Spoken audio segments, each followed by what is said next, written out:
Vamos a hablar de un tema que es importante porque tiene que ver con el valor. El valor ha sido un tema estudiado por la psicología durante años, pero se han tenido distintas posturas, distintas versiones. Unos hablan del valor subjetivo, otros del valor objetivo, otros del valor relativo.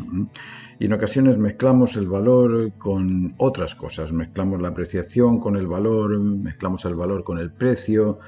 Y lo que quiero en esta conversación es aclarar un poquito cada uno de estos aspectos, de qué es apreciar, qué es valorar, qué es el valor, y ir poco a poco profundizando más en ello para tener una postura clara frente a lo que es el valor, porque todo lo que hacemos lo hacemos porque esperamos que nos valga para algo, o sentimos que es válido y por algo lo hacemos. Son todas las cosas que el ser humano realiza son por o para algo. Esa es la justificación que existe detrás de todo aquello que pretendemos. Y en ese por o para hay una finalidad, y esa finalidad es o bien el bienestar, o bien el convencimiento, o bien la satisfacción. Esos tres son los aspectos que motivan a conseguir aquella pretensión que estamos proyectando hacer, o aquella propuesta que queremos realizar en el arte o en cualquier otra rama. Vamos a comenzar por definir el valor. Valor es la cualidad contenida en el objeto que satisface al sujeto que lo aprecia. Ahora, el valor no solamente satisface, el valor convence, el valor justifica, el valor además beneficia. Satisfacción, justificación y beneficio son tres aspectos contenidos en eso que llamamos valor. El valor en sí no existe si no es apreciado. Las cosas, si no se aprecian, se desprecian, y cuando se desprecian no encuentras valor en ellas. Pero cuando las aprecias, encuentras algún valor en ellas. Valor de utilidad, valor... Hay un montón de derivados que nos motivan a encontrar eso que pretendemos. Y esos derivados, esa cualidad contenida en el objeto que satisface, que agrada, que gusta, que convence, que complace al sujeto que lo aprecia, lo designamos como valor. Luego, el valor, para establecerse, necesita de un apreciador que lo aprecie. El que desprecia algo, como os digo, no va a encontrar valor en aquello que desprecia. Nosotros dudamos de las cosas cuando no son ciertas, y si no son ciertas no se adquiere el valor del convencimiento. El valor del convencimiento se logra cuando aquello que te dicen o aquello que significa tú lo comprendes válido, y cuando lo validas te convence porque lo reconoces, concuerda con tu criterio. Al concordar con tu criterio se establece el valor. Luego, el valor no es que esté allí o acá. El valor se establece entre el apreciador y lo apreciado.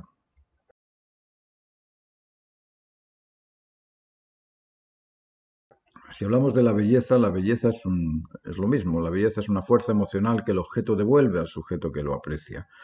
Por eso que tenemos tantas diferencias frente a lo que apreciamos, porque unos lo aprecian más, otros lo aprecian menos. Pongámonos en la situación de un beduino que está 3 días en el desierto, que no ha bebido agua y tiene mucha sed, y se encuentra con un oasis. Y en el oasis hay un señor con un pozo que tiene agua. Este beduino, cuando llega al pozo y le pide agua, el primer vaso que toma es valiosísimo. Es valiosísimo porque está satisfaciendo esa sed, está evitando la deshidratación, y para ese personaje que está bebiendo su primer vaso de agua, ese primer vaso es muy importante. Ahora se toma un segundo vaso y sacia su sed, y le ofrecen un tercer vaso. Ese tercer vaso ya no significa nada para él, de hecho lo rechaza. No necesito más, dénselo al camello. ¿Ese tercer vaso vale menos que el primer vaso de agua? Es una gran pregunta, porque si el primer vaso de agua era muy valioso, el tercer vaso de agua ha sido despreciado. Entonces, ¿podemos decir que el valor cambia? No, el valor sigue estando ahí. El potencial de ese agua para el camello le sirve. El potencial de ese agua para lavarse le sirve. Es decir, el valor del agua no cambia. Lo que cambia es la apreciación del beduino. En el primer caso tiene la necesidad de apreciarlo. Lo aprecia, lo disfruta y le vale muchísimo porque supera la deshidratación. Pero en el tercer caso no lo aprecia y por lo tanto no lo valida.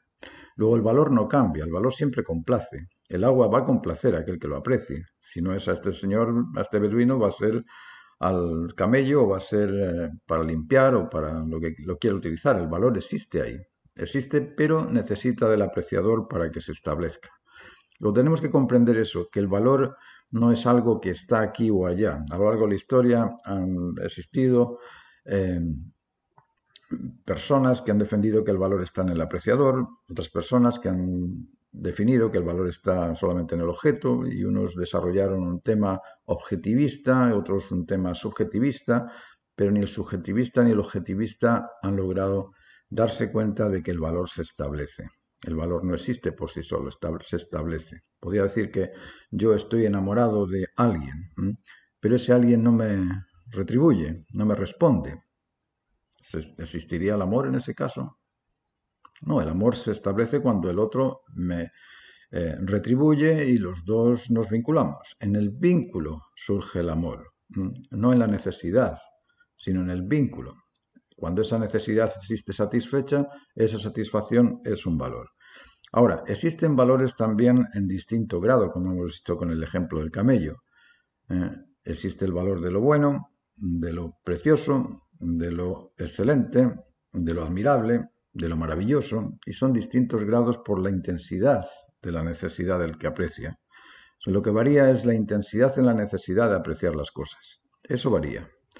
Pero también tenemos que hablar de qué es eso que significa, qué significa relativizar las cosas. Eso es relativo, porque se escucha muchas veces que la belleza es relativa. ¿Cuándo la belleza no complace? La belleza siempre complace. No complace a aquel que no la aprecia. Luego aquel que la desprecia no le complace, pero aquel que la aprecia complace. Luego el valor es relativo y también tendríamos que definir qué significa relativo, porque si decimos que relativo es algo que es bueno y es malo para el mismo sujeto en el mismo momento, eso es imposible. Imaginaos a un juez que tiene ahí al acusado y el juez determina que el acusado es culpable e inocente. ¿Sería justo ese juez? Eso es imposible. Luego es imposible que el valor sea relativo. El valor siempre es proporcional a la necesidad de apreciarlo. Si yo lo necesito mucho, va a valer mucho. Si yo lo necesito poco, no vale nada.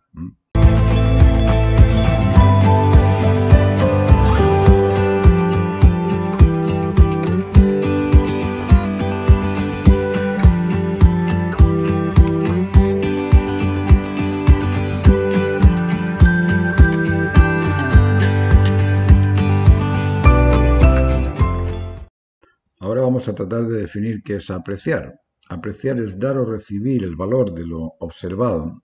Ese dar o recibir tiene que ver con eso, con la necesidad, con el interés, con el deseo que yo tengo por estudiar, por comprender, por definir, por satisfacerme, por beneficiarme con eso que observo. Luego la apreciación no es ni más ni menos que eso, es un dar o recibir un valor.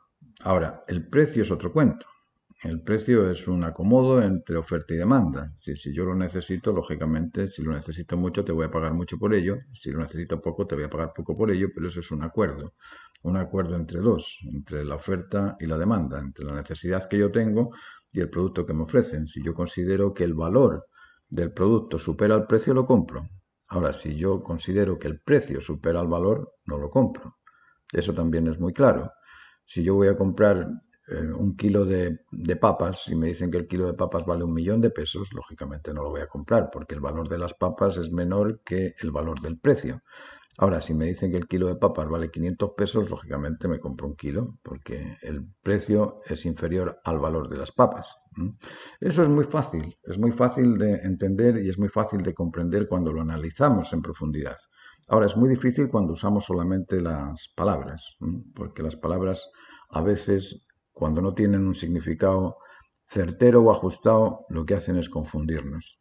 Y mezclamos las cosas, mezclamos lo que es el valor con el gusto. Lo mismo pasa con esto de la pintura. Vas a ver un cuadro y qué cuadro tan bonito, ¿eh?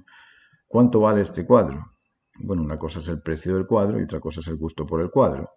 A mí me puede gustar un cuadro y ese cuadro puede no tener valores profesionales. ¿Por qué? Porque temáticamente hablando no es universal, es particular, no es trascendente, es intrascendente, técnicamente no tiene calidad, no tiene los valores del oficio o está mal construido. Es decir, el cuadro puede ser profesionalmente una calamidad y resulta que te encanta. ¿Por qué? Porque se ve bien con los muebles de la habitación, porque se ve bien en el lugar donde lo voy a poner. Una cosa es el gusto por y otra cosa es el valor profesional de eso que estás comprando y otra cosa distinta es el precio. Luego, esos tres aspectos debemos analizarlos por separado para poder ajustarnos cuando estamos hablando de una cosa u otra y no entrar en esa dinámica competitiva de que lo que yo te digo es cierto y lo que tú dices no es cierto. Cuando hablamos del valor, estamos hablando de una cualidad contenida en el objeto que se establece con el sujeto que lo aprecia, que se establece. Por eso que nos pueden gustar cosas distintas y no porque nos gusten o no nos gusten van a perder o van a ganar en el valor profesional que esas cosas tienen. El valor profesional es una cosa y el valor afectivo, el valor particular que le demos nosotros por el gusto, porque nos gusta, es otra cosa distinta. Entonces no debemos confundir cuando estamos analizando un cuadro lo que es el valor profesional, el valor técnico, con lo que es el valor por precio o el valor por gusto. El valor por precio no garantiza que eso tenga calidad. Hay muchos cuadros hoy en día que se venden en millones de dólares y técnicamente hablando son realmente nefastos, no tienen ningún tipo de calidad, pero se venden por otras razones, porque hay un inversionista que quiere evadir impuestos de una manera legal, porque es legal, y te lo compra millones de dólares para que la fundación non-profit que tiene se haga cargo de ello y ahí no tienes que pagarle al Estado, pero sí te compras tu cuadro. Pero eso, el precio de ese cuadro, aunque sean millones de dólares, no garantiza que ese producto tenga una calidad profesional. Y otras veces pasa lo contrario, que el cuadro tiene mucha calidad profesional y lo tienes que vender muy barato porque no hay mercado para ello, no hay gente que te lo compre. Entonces tienes que vender ese producto de calidad a un precio más bajo para que puedas recuperar la inversión. Luego, todos estos temas tenemos que irlos analizando poco a poco y comprendiéndolos en su esencia, y para eso tenemos que ir investigando el significado de cada uno de estos términos que utilizamos en las artes. Otro de los temas interesantes a conversar es el tema de la ciencia. Uno apela a la ciencia, uno dice, si es científico, ha de ser cierto, y dejamos a un lado la filosofía, y pensamos que la filosofía es una cosa y la ciencia es otra. Cualquier postulado de conocimiento que explique la ciencia va a ser un postulado epistemológico, y la epistemología es una rama de la filosofía que se dedica al estudio del conocimiento, y lo que ofrece la ciencia es conocimiento. Luego, cuando estamos hablando de que eso es científico, tenemos que examinarlo también filosóficamente hablando. Hay muchos temas que se certifican solamente porque lo dice un científico. Hace siglos se certificaba porque lo decía un religioso, y como la gente creía en Dios, pues aquello que venía de Dios era cierto, independientemente de que eso se demostrara o no. Hoy en día se tiende a hacer lo mismo con la ciencia. Decimos que aquello que es científico es verdadero porque lo ha dicho un científico. Pero ¿quién es un científico? ¿Qué es un científico? ¿Es acaso una persona indudable? ¿Esa persona es absoluta? ¿Esa persona es Dios? ¿Esa persona es el dueño de la verdad por tener una profesión científica? ¿Qué es la ciencia? La ciencia no es ni más ni menos que el estudio del conocimiento, el estudio de las leyes. Así comenzó la ciencia, a buscar cuáles son las leyes de la naturaleza. Y porque encontraban leyes en la naturaleza se decía que eran científicos. Bueno, yo conozco leyes de la naturaleza, he descubierto algunas, como la ley de la conectividad, la ley de la dualidad complementaria, la ley del dominio sobre el centro, la ley del rechazo al desorden, la ley del proceso de desarrollo en 3 etapas, la ley de la finalidad específica y la ley del complemento completo, la naturaleza completa, todo aquello que origina. ¿Me hace eso ser una persona infalible? No. El hecho de que haya descubierto ciertas leyes naturales no me hace ser infalible, pero sí soy un científico, acorde con el significado de la ciencia de buscar aquellas leyes de la naturaleza. Luego, cuando decimos que la cosa es científica y por ser científica es verdadera, debemos de pensar quién es ese científico que lo certifica y cómo lo certifica. Porque aquel conocimiento que no sea de sentido común, aquel conocimiento que no sea convincente siempre y para todos, no por ser conocimiento, no por ser científico, va a ser cierto. El conocimiento racional es una cosa porque convence al individuo, pero el conocimiento razonable es otra cosa muy distinta porque convence siempre a todos.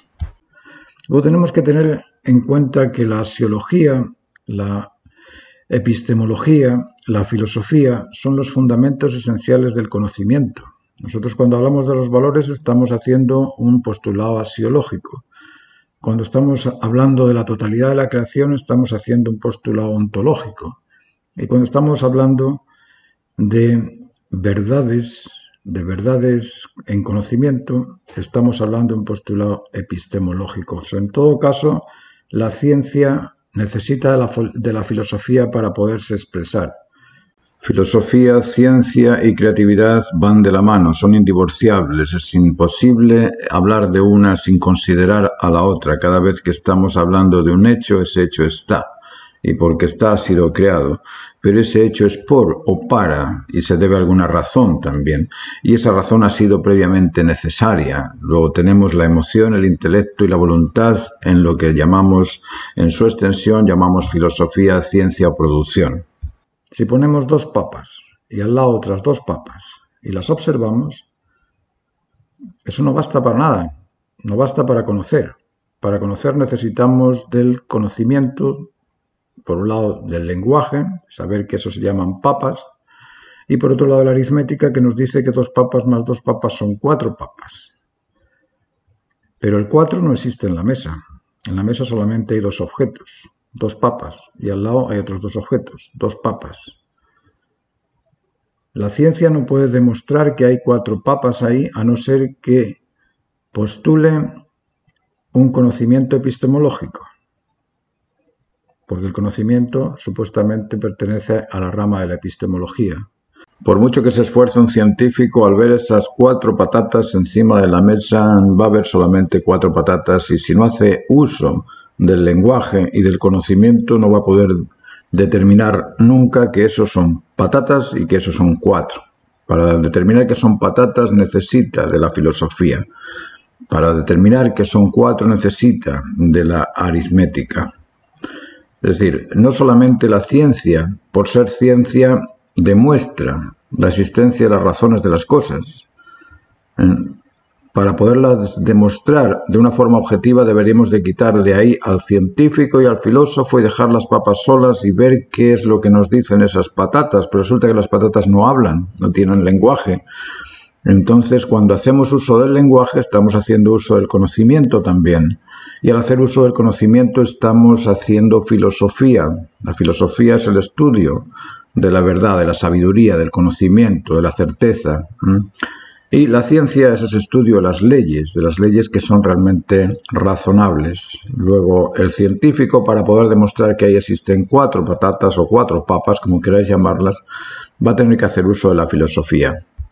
Luego, estas cosas tenemos que tenerlas presentes porque nos estamos dejando llevar por opiniones, nada más, por opinólogos que, poniendo entre paréntesis el término ciencia o científico, tratan de decirnos que eso es verdadero siempre y para todos, sin haberlo demostrado en muchas ocasiones. La superficialidad en ocasiones impide el conocimiento certero de la razón justa de las cosas, y muchas veces no hacemos uso del diccionario, no hacemos uso de la comprensión analítica, del raciocinio que hay detrás de aquellas razones que exploramos o que intercambiamos con los demás y quedamos en el aire al no comprender qué es eso de lo que estamos hablando, qué es la ciencia, qué es la filosofía, qué partes de interés estudia la ciencia, qué aspectos de interés estudia la filosofía, cómo se intercalan unas con las otras, de qué manera nos ofrecen significados que son razonables, no racionales, porque aquello racional es solamente particular en uno, sino conocimientos razonables, conocimientos que son empíricos, que son de alguna manera válidos para el entendimiento común de las personas, es decir, que aquello que te convence y convence a todos al mismo tiempo puedes determinar que puede que sea verdad. En ese momento puede serlo, tal vez más adelante esas verdades se ajusten un poco más. Pero esa visión superficial de hablar con palabras cuyo significado no comprendemos, en ocasiones lo que hace es crear una falacia social donde nadie entiende a nadie. Por eso tenemos que acotar ese tipo de palabras, aquel tipo de significados que son los que corresponden a esas palabras en su aspecto más profundo. Luego, tenemos que tener cuidado porque muchos científicos se han equivocado. La ciencia no es absoluta. El conocimiento verdadero, el conocimiento constante e inmanente sí es absoluto. El teorema de Pitágoras sabemos que es absoluto. Lleva 2500 años existiendo y todavía no se puede refutar. Pero no por eso decimos que Pitágoras era un ser infalible. Es decir, todos cometemos errores en ciertos aspectos. Y el científico no es ni más ni menos que uno más de nosotros que encuentra algún raciocinio que se ajusta y por ser parte del sentido común o por ser una constante inmanente, una razón constante inmanente que se ajusta a ciertas condiciones, decimos que esa razón, ese raciocinio es científico. El raciocinio, pero el científico puede equivocarse. Luego tenemos que tener varias cosas presentes a la hora de emitir juicios de valor, porque en muchas ocasiones nos acomodamos o nos ajustamos a que eso fue dicho por alguien que era famoso. Y alguien que era famoso no por ser famoso es realmente científico. Ahí tenemos el caso de Darwin. Darwin, ¿qué tenía de científico? Yo os invito a que leáis la biografía de Darwin y os vais a dar cuenta de que Darwin en el fondo sí hizo análisis de cosas y en algunas cosas podemos decir que a lo mejor le achuntó, a lo mejor es cierto lo que dijo en algunas cosas, pero no todo lo que dijo Darwin es cierto. Luego yo espero que con este video os pueda abrir un poquito más la mente a otra dimensión más allá de la que normalmente tenemos. Porque hablamos de muchas cosas que no comprendemos su significado. Hablamos de la vida y no sabemos definirla. Hablamos del amor y no sabemos definirlo. Hablamos de igualdad y no sabemos definirla. Hablamos de libertad y no sabemos definirla. Pero ¿cómo tantas palabras del diario vivir y que son tan frecuentes y resulta que no sabemos lo que estamos diciendo? Porque estamos utilizando las palabras pero no con una significación que sea razonable o que sea convincente siempre y para todos.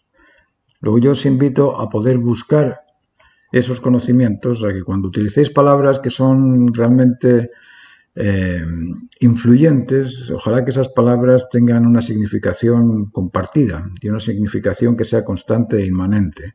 Yo he visto muchos programas, muchas encuestas, muchas opiniones, muchas conferencias y a veces me quedo con el alma en el cuello porque digo, pero ¿cómo se dicen estas cosas? Se afirman como ciertas y sin embargo no hay una comprensión de lo que hay detrás. Cuando se habla de la vida comienza cuando comienza la vida, cuando nace el niño. Si la vida es un conjunto de fuerzas que permiten la consecución de un propósito, la vida en el espermio existía ya, y existía no solamente en el espermio, en el óvulo también, los dos estaban vivos y por eso se puede crear un periodo ovular, un periodo embrional, un periodo fetal, pero en todos ellos hay vida. Sí, comprendemos que la vida es el conjunto de fuerzas que permiten la consecución de un propósito. Si tenemos otro tipo de respuesta al significado de la vida, pues bueno, tendríamos que ver si ese significado se ajusta a la realidad o no se ajusta.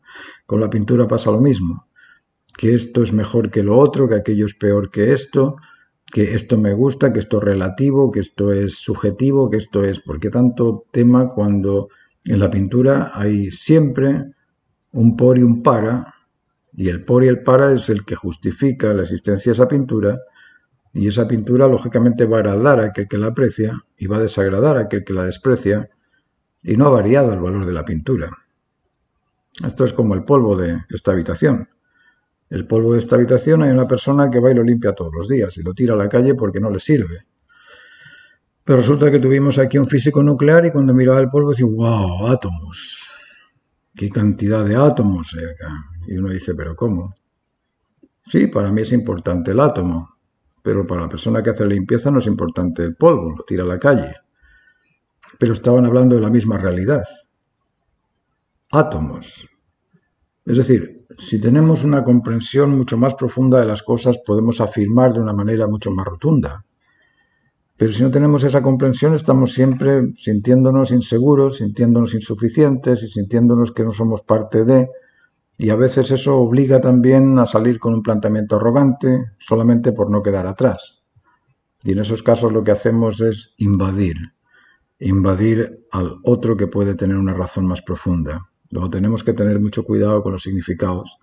Y este video lo hice sola y exclusivamente para eso, para poderos ofrecer una visión un tanto más profunda de las cosas. Cuando utilicéis palabras, hay un diccionario ahí, hay una Real Academia de la Lengua en España que pone los significados. En unos casos son significados acertados, en otros casos no son acertados, como en el caso de la libertad, por ejemplo.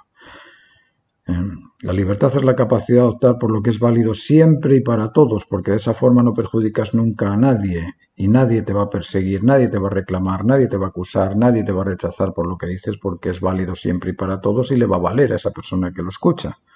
Pero en el diccionario de la Real Academia de la Lengua no existe esa definición de libertad, como no existe tampoco la definición de igualdad, porque no hay nada igual.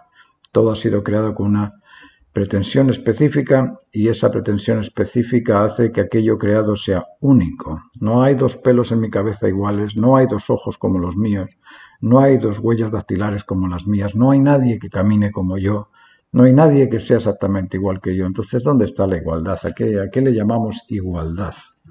Hay cosas que se parecen unas a otras, sí, parecido sí, pero igual, es decir, ser exactamente igual, ser idéntico. No conozco dos átomos idénticos, y fíjate que son pequeños. Cuando analizamos el arte y pensamos un poco en su definición, en su significado, sabemos que el arte es una actividad emocional de crear y de apreciar valores, o de crear y de apreciar belleza. Y el origen del arte, si pensamos dónde se origina, el origen del arte es una expectación, o se origina la expectación a disfrutar de un bien, se origina la expectación a disfrutar de un beneficio. Ese es el origen del arte. ¿Cuál es la finalidad entonces del arte? Bueno, la finalidad del arte es disfrutar del bien establecido. Eso es como en la razón que justifica. ¿Cuál es la razón que justifica el arte? La razón que justifica el arte es el valor. El valor del bien logrado con lo bien hecho, el valor del conocimiento establecido con el significado concordante con lo pretendido y el valor de la complacencia emocional por la belleza apreciada del objeto establecido. De esa forma se justifica el por y el para del arte. Todo acto es producto derivado de una intención, de una selección y de un poder. Intención, selección y poder existen contenidos en todo acto. Y para que exista un acto necesitas del estímulo que impulsa la creación. Y ese estímulo que impulsa la creación es la expectación a disfrutar de lo creado. Esa expectación a disfrutar de lo creado nos obliga o nos motiva o nos impulsa a hacer obras de arte. Y la obra de arte no es ni más ni menos que la finalidad de un proceso. La finalidad de un proceso de conquista del bien particular, del bien común, del bien establecido, de aquello que se ajusta a la idea que estamos pretendiendo. El arte se origina siempre en el valor. El valor es el motor de la creatividad. Creamos porque consideramos que aquello que vamos a crear va a estar bien hecho. Creamos porque consideramos que aquello que vamos a crear nos convence, se ajusta a las necesidades que tenemos. Y creamos porque esperamos que aquello que terminemos o aquello que logremos o aquello que propongamos también nos satisfaga. Luego la satisfacción, el convencimiento y el cumplimiento de lo realizado es el motor generador del proceso de desarrollo de las artes. Hasta ahora les he hablado del por y del para del arte, es decir, de cuál es la causa originaria del arte. Sabemos que es esa expectación a disfrutar de un bien o de un beneficio y sabemos para qué es, lógicamente para quedar satisfechos, pero no os he explicado el cómo se crea. Y para crear se establece una estructura base de 4 posiciones. Primero tenemos la pretensión o la idea o el propósito que queremos realizar, esa sería la posición dominante, la posición 1. Y la posición 2 sería la del autor, la del sujeto que va a transformar el objeto, posición 3, en consecuente con la imagen o con la idea que estamos pretendiendo. Luego la imagen sería la posición 4. En esta estructura base de 4 posiciones se establece el proceso de desarrollo de la consecución de un bien.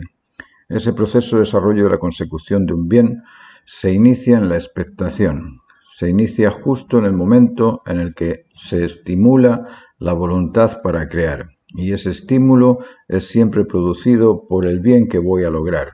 Si yo sé que voy a pintar un paisaje y dispongo de los recursos necesarios y pienso que me va a quedar bonito, empiezo a pintar el paisaje. Ahora, si quiero pintar el paisaje, no tengo recursos y pienso que me va a quedar feo, lógicamente no lo voy a empezar, ni lo voy a iniciar. Luego, esa pretensión a disfrutar de un bien es el inicio motor de la estructura base de 4 posiciones. Esa estructura base de 4 posiciones, al empezar a representar la idea mediante la transformación de los objetos necesarios, es decir, mediante la pintura, el dibujo, las gráficos, los tonos, las proporciones, etcétera, etcétera, etcétera, vamos logrando transformar esa idea en imagen consecuente con la idea.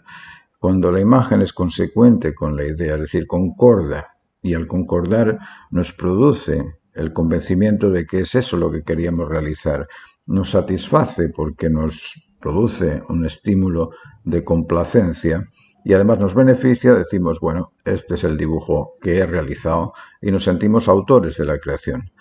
La creación siempre necesita de intencionalidad, selectividad y poder. Esos 3 aspectos existen contenidos en todo acto creativo, desde el primer acto de crear la primera fuerza universal hasta el acto creativo de un artista.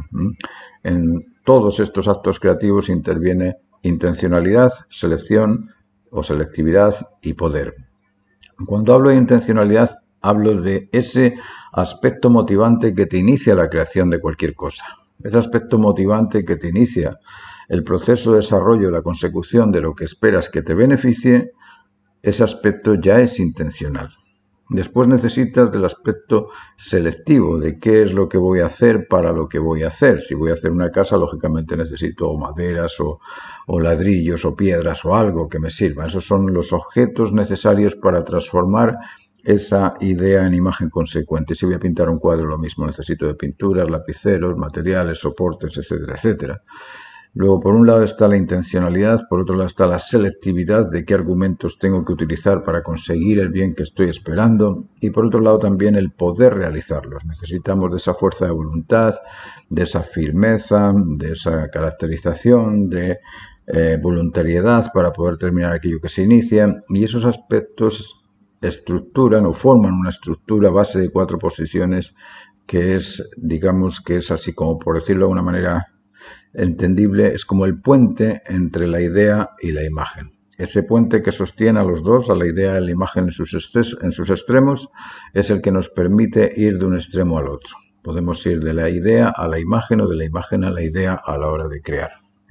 Una vez comprendido esto, nos bastaría o nos quedaría solamente el estudio de qué es la idea, cuáles son los elementos de que se compone la idea, cuáles son los elementos de que se compone la imagen. Esa idea que estimula, esa idea que nos impulsa a realizar debe de tener también en sí algún tipo de intencionalidad, selectividad y poder. Ese tipo de intencionalidad, selectividad y poder que nos impulsa a la creación de la imagen deben existir en esa fuerza motriz, en esa fuerza motora que contiene la idea. No sé si os habéis dado cuenta de que esas ideas estimulan y cuando estimulan impulsan también a realizarlas o impulsan a crearlas. Ese impulso está provocado por un estímulo y ese estímulo está basado en la expectación de disfrutar de un bien. Y ese estímulo implica que para poderlo realizar necesitamos poder, selección e intención. Luego, intencionalidad, selectividad y poder existen contenidos en la idea, pero ¿cómo se conecta la intencionalidad, selectividad y poder con la imagen, con la parte externa que es la fisiológica que me va a hacer capaz de producir esa imagen o de copiar esa imagen en un tablero, en un papel? ¿Qué elementos tienen esos aspectos de la imagen. Entonces, bueno, en el aspecto motor, el aspecto motriz de la productividad, en ese ejercicio del impulso, que ya no es el estímulo, sino el impulso. En ese impulso existe presión, existe intensidad, existe potencia. Esa potencia, intensidad y presión que existe en el impulso, en lo que llamamos fuerza, se liga en el poder con la idea que contiene intencionalidad, selectividad y poder, y en esa idea podemos decir que es un aspecto energético y en esa fuerza podemos decir que es un aspecto fisiológico, aspecto facilitador de la estructura base de 4 posiciones durante un proceso de tiempo, y ese poder es el que nos permite transformar las ideas en imágenes. Todas estas cosas yo os invito a que profundicéis en ellas, que busquéis no sé si libros o conocimiento o expertos o algún lugar donde se os explique qué es la física, qué es la psicología, qué es la energía, qué es la fuerza, de qué se compone la fuerza, de qué se compone la energía, porque son aspectos del trabajo del artista, no porque esté sacándoos del diario vivir, sino que todos nosotros estamos trabajando con aspectos físicos,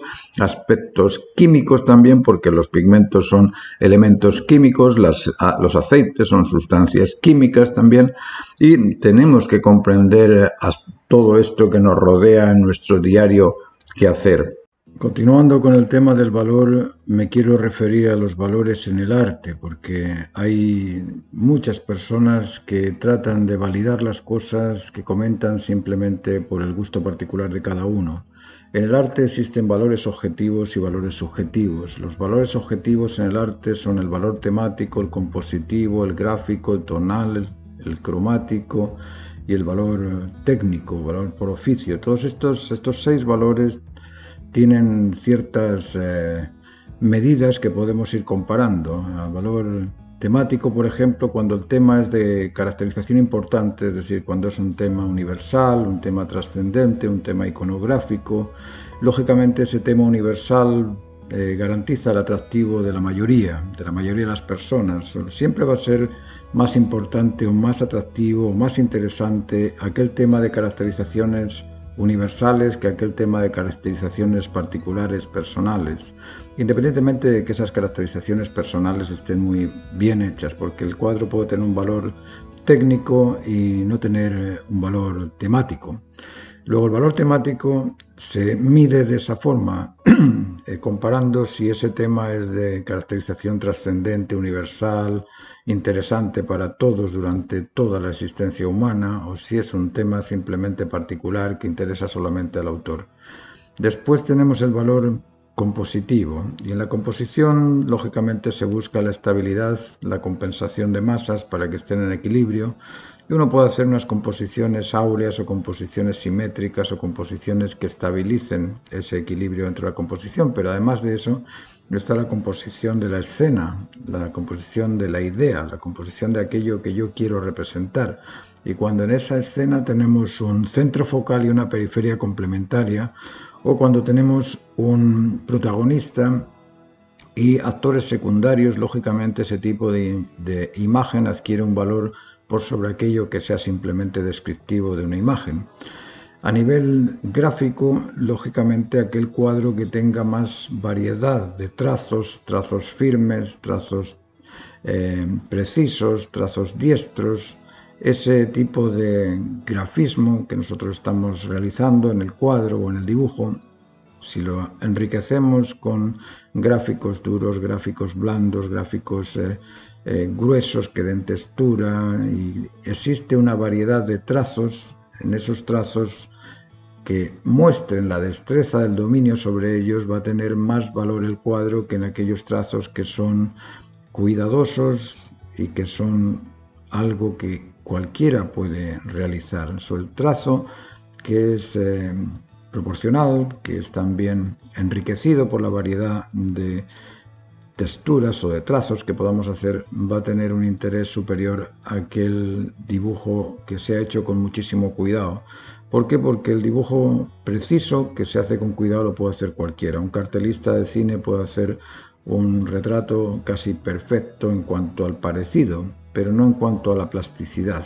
La plasticidad es otro valor que se añade al valor gráfico. Después tenemos el valor tonal. El valor tonal tiene que ver con la caracterización de los volúmenes, qué tanto dirijo yo los volúmenes para hacer que lo que está detrás se vea más tenue y lo que esté delante se vea más contrastado. Esa variación de contrastes duros y blandos en el cuadro es un valor. Lógicamente aquellos cuadros que tienen una lectura porque te ha hecho los contrastes de aquello que se aproxima mucho más nítidos o mucho más contrastados que aquello que se aleja.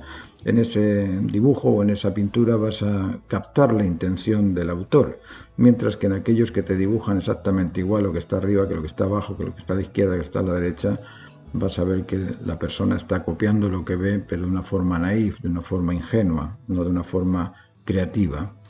A nivel cromático, el cuadro va a adquirir mayor valor o mayor interés cuanto más riqueza tenga en cuanto a matices, en cuanto a la variación de matices y cuanto más armónicas sean las gamas utilizadas. Sabemos que la armonía proviene del orden y para poder lograr esa armonía necesitamos ordenar los colores. Los colores en ocasiones se ordenan en base a gamas cálidas, neutras, frías, en base a gamas terciarias, secundarias, primarias, pero ese ordenamiento cromático, cuando uno lo ve en el cuadro, ese cuadro adquiere más interés que aquel que está pintado con los colores que todo el mundo ve. De esa forma, ese tipo de representación, tal y como todo el mundo lo ve, lo puede hacer todo el mundo, porque todo el mundo lo ve igual.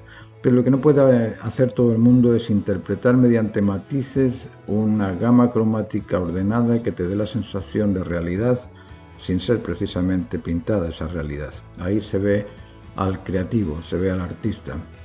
Y por otro lado, en el valor técnico o valor profesional, necesitamos ver que hay dominio sobre los procedimientos tradicionales del oficio y además hay un aporte particular del autor. Cuando el oficio se entiende comprendido y además de ese oficio comprendido tradicional, el artista aporta algo nuevo a ese oficio tradicional, lógicamente la pintura adquiere un valor aditivo o adicional. Esos son valores objetivos que todos los profesores deberíamos comprender y para poder analizar en justicia los trabajos de los alumnos deberíamos evaluar ese tipo de valores a la hora de formar una comisión evaluativa, a la hora de evaluar un concurso, porque en ocasiones los concursos se evalúan en base al gusto particular de aquellos jueces que componen la comisión, y eso no es justo. Por otro lado, existen los valores subjetivos. Esos valores subjetivos tienen que ver con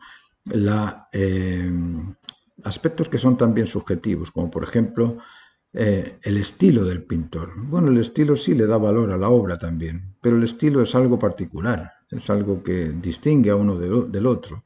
Ese estilo generalmente existe ya en cualquier pintor. Yo veo los cuadros de Veronés, por ejemplo, y veo los de Rubens y son parecidos. En cierto aspecto son parecidos, pero cada uno de ellos tiene un estilo particular. Luego el estilo es un valor también subjetivo. Después está el valor afectivo también, porque resulta que el cuadro lo pintó mi abuela y como lo pintó mi abuela, pues es muy valioso para mí. Está bien, pero ese valor es subjetivo, es simplemente algo que se limita al apreciador con su obra. Después tenemos otros valores subjetivos como son el de la fama del autor. El autor resulta que se tira de cabeza a un barco y salen las noticias y después pinta un cuadro y fue el cuadro del señor que se tiró de cabeza al barco. Bueno, vale, bien. Esos son valores subjetivos, no están contenidos dentro del aspecto profesional del pintor. Y después tenemos el otro valor que es el que quizá más impacta a los observadores de la pintura, que es el valor económico. Vemos que un cuadro se ha vendido en millones de dólares y decimos, bueno, si se ha vendido en millones de dólares debe ser un cuadro buenísimo. Pero resulta que la calidad de ese cuadro no siempre corresponde con el precio al cual se vende el cuadro. ¿Por qué? Porque hay otros intereses particulares y económicos o sociales que influyen en ese tipo de valorización de ese cuadro. Luego, por un lado tenemos los valores objetivos que están en el cuadro, que son los 6 que os he contado, y por otro lado tenemos la suma de estos valores subjetivos que también son adicionales a los valores profesionales. Ahora, los valores subjetivos no puede nunca ser por sobre los valores objetivos, porque el valor objetivo es aquel tradicional que se mantiene durante la historia del procedimiento técnico de la pintura, y eso lo podemos evaluar, pero nada nos sirve tener un alto valor subjetivo como el valor económico, decir este cuadro se vendió en 200 millones de dólares y por lo tanto es bueno, si ese cuadro resulta que pasan 70 años y se ennegrece porque técnicamente no tenía calidad. O tenemos que ver las cosas en su dimensión, y yo con esto termino y espero que os haya aclarado un poquito qué es lo que pasa con todos estos valores, tanto a nivel axiológico como a nivel profesional, como a nivel particular de cada uno de vosotros. Bueno, os dejo con esta interrogante, ojalá os haya servido un poco para motivaros a buscar los significados de las palabras y también para que podáis en el arte ofrecer a los demás, cuando os dicen que esto es relativo, que el arte es relativo, que la pintura es relativa, decirles no, hombre, no. El valor no es relativo, el valor siempre complace. Ahora lo relativo es que tú lo aprecies o lo desprecies. Si tú lo desprecias no encuentras valor, si tú lo aprecias encuentras valor. Así de simple, con eso vale, basta y los dejas ahí pensando. Y eso les va a hacer buscar algún tipo de raciocinio. Gracias. Si os ha gustado el tema, si sentís que esto es interesante, si os parece que podéis compartirlo con algunos amigos, compartir este video, suscribiros al canal, y si queréis formar parte de las clases sobre dibujo, pintura y sobre los procedimientos técnicos del arte, sobre historia del arte, sobre anatomía, perspectiva, sobre estas cosas que estamos ofreciendo en el taller online, yo os invito a que forméis parte del grupo de alumnos. Son clases personalizadas, particulares, durante 24 clases. Después podemos hacer unas clases en común, en grupo, pero las primeras 24 clases son individuales, son particulares, duran 45 minutos y os invito a que seáis parte del grupo de estudiantes que están tomando clases conmigo en este momento. Muchas gracias y hasta el próximo video.